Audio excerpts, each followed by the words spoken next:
Welcome back, everybody. Today we are doing the real world review of this bad boy. So let's not waste any time and get right into it. Yeah, so today we're not doing any cooking. We are doing a review of the DYNA-GLO vertical offset smoker. You know what? I didn't want to do one right away because I didn't have it long enough. I've had it for just over a year now, so I think me giving a review now will be probably the most honest way to do it. You can't test something like this in just like one weekend. It's not a fair review. I've smoked in the winter, all spring, summer, fall, snowstorms, rain, wind. You know, I've done it all those different conditions. Not all ideal. But that's what happens when you're doing stuff outside. You can't always wait. You just have to do things sometimes. And I'm just going to put it out there. This is not a bash fest against DYNA-GLO. There are some deficiencies. This is a very inexpensive offset smoker. And with that, you're not going to have the same build quality as some of these really big, really expensive ones. But having said that, I've smoked a lot of different things. I've cold smoked bacon, salmon, cheese. I've done brisket. I've done picanha. I've done ribs. I've done armadillo eggs. I've done a steak. I've done duck breast. Beef jerky, sausages, pulled pork, pulled beef, just to name a few. I'm not going to lie, some of the things were a little frustrating. Having said that, yes, it's inexpensive. When I first bought this, I'm not new to the world of cooking and food and stuff. I am a butcher and sausage maker by trade. I will get into that later on in a different video, but today I wanted to dive into the world of smoking. I love smoked meat and all this stuff, and I thought, you know what, I can do it. I know what I'm doing. You just have to learn the ins and outs with this. I bought myself an inexpensive one because I didn't know where it was going to go. I'm being 100% transparent with this. Yeah, I didn't want to spend a lot of money at first. Yeah, I could have went and bought something for a lot more, but I didn't. Yeah, I could have spent a lot more money, but like I said, I didn't know where this was going.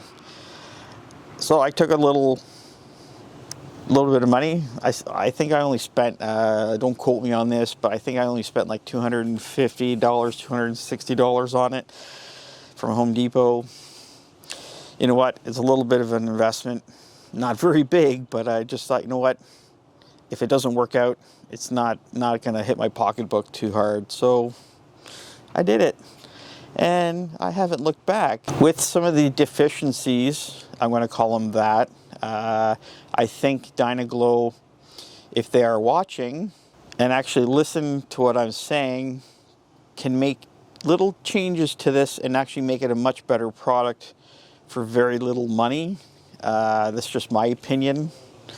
And well, let's get into those. One thing that needs to be changed is the firebox. The firebox is too small.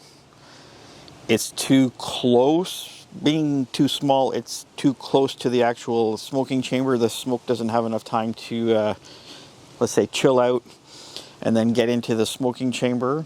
I've made a little modification. I will show you what I did. I basically took a couple stainless steel plates I had, mounted them just where the smoke enters the chamber, and I put them on that one lip just to help diffuse and push the hot air out further. The problem is, with it not there, the smoke comes in and goes up, and anything on the, I'll show you, on the side closest to the firebox gets more done than the stuff on the far away side, which just makes sense. But me putting those little plates of steel there helps diffuse it. I think it's made a difference.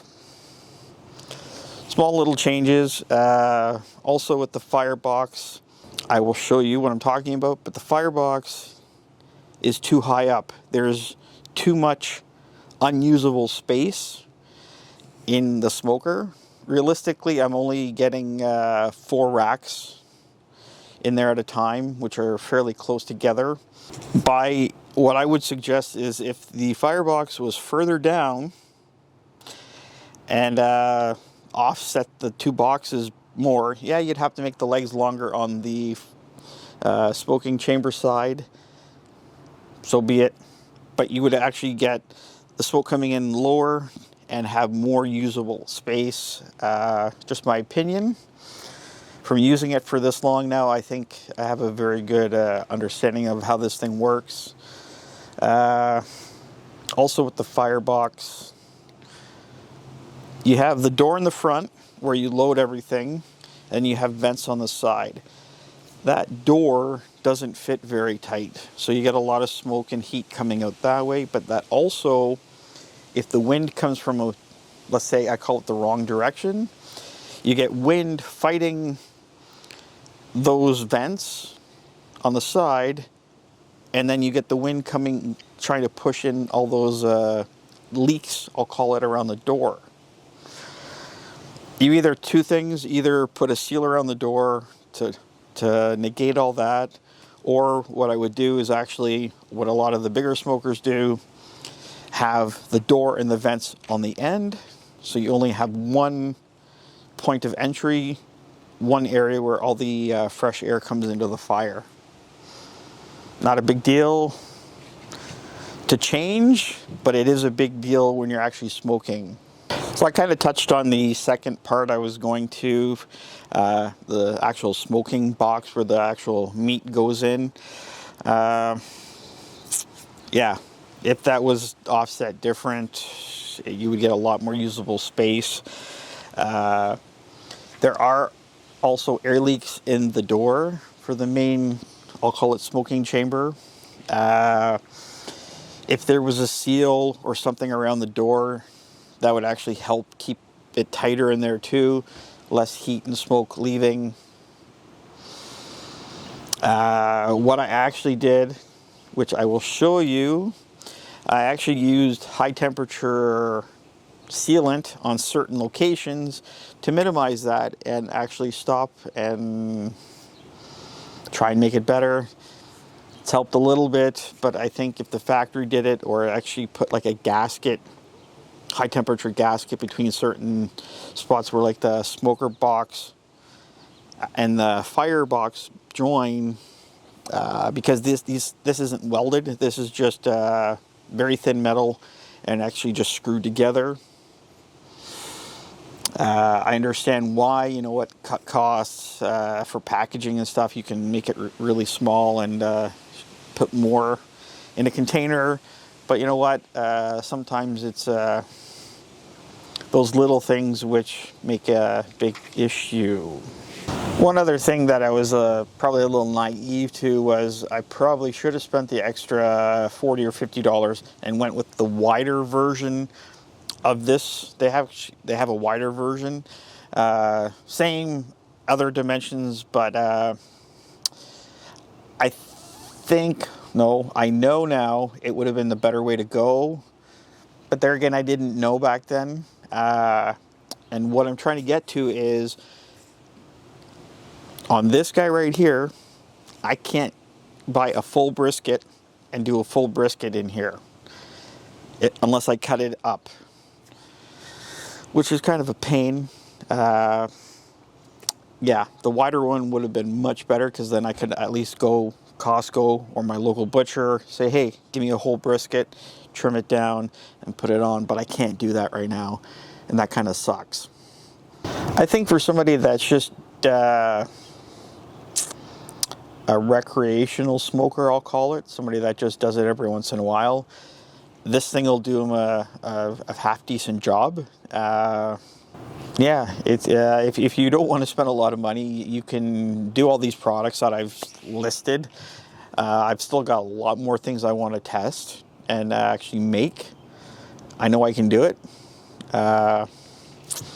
Yeah, so it's for the hardcore smoker. This isn't the thing. I don't even look at it. Yeah, again with the build, the old adage, you get what you pay for. This is an inexpensive smoker. You're going to get very thin walls on the smoking chamber and the firebox. It's just what it is what it is. But saying that, I have smoked all these different products in it. It takes a little bit more work, I think, but you can do it. But on the flip side, being such thin metal, when you're smoking in the winter, like I do here in Canada, when it's minus 20 out, it's really going to affect your smoke a lot more. Yeah. The thin metal isn't very good for that. But like I said, if you're a recreational smoker, you're not going to be smoking in the winter when it's minus 20 out, so you probably don't even care. I know this might sound really weird, but I think using this guy here and have gone through all the hardships, the things I've had to figure out, the struggles, the smoker itself. I truly believe that it's made me a much better smoker, barbecuer, whatever you want to call yourself in this world. Yeah, from everything from dealing with the air leaks and how to try and seal those off and make them less apparent in the actual using of it, to the fire management, dealing with the wind and how to cope with that, and dealing with actually trying different woods from maple to oak, beech, to seeing how they work with the product and how they make the smoked meat better or not. And every wood burns differently, so that's throwing a big curve in your fire management right there. But yeah, no, I love it. I love learning. It just gets me excited, to have overcome all these little obstacles. I still deal with them. But at least I know I have a very good starting point where to start now and minimize all these things. I'm not going to call myself recreational. I do this too much and I do it a lot. As by all my videos and way more videos to come. Yeah, no, it's made me a better barbecuer for sure. And you know what? I'm not a pro, but I can hold my own, I think, with a lot of people and put out a good product. And I'm confident enough to say that. So if I can do it in this smoker, you know what? If I had this huge, whatever they are, it would just be like almost like a piece of cake. It's not, don't get me wrong, people, it's not that easy. There are still lots of variables that you have to contend with on a daily basis. But you know what? I'm considering this is like a Honda compared to like your Mercedes or BMW. Of course, there's going to be differences, but that's just how it is. There we have it, people.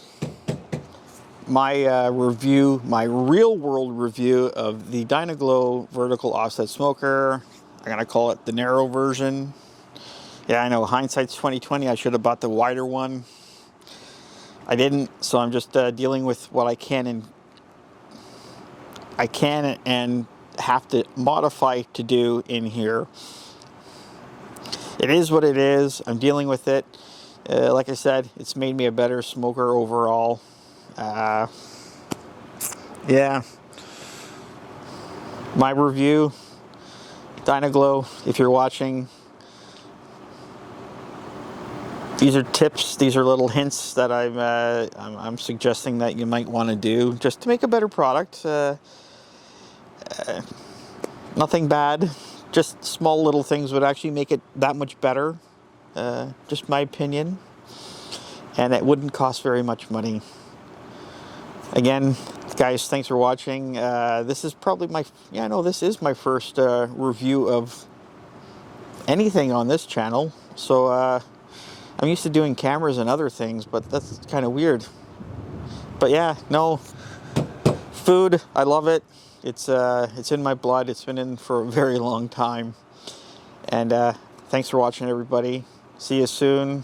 Hit that like and subscribe if you feel like it, and leave me some comments. I'd love to know. And if you have any questions that I haven't touched on this bad boy, leave them below. I will answer them as soon as I can. Thanks for watching, and happy eating.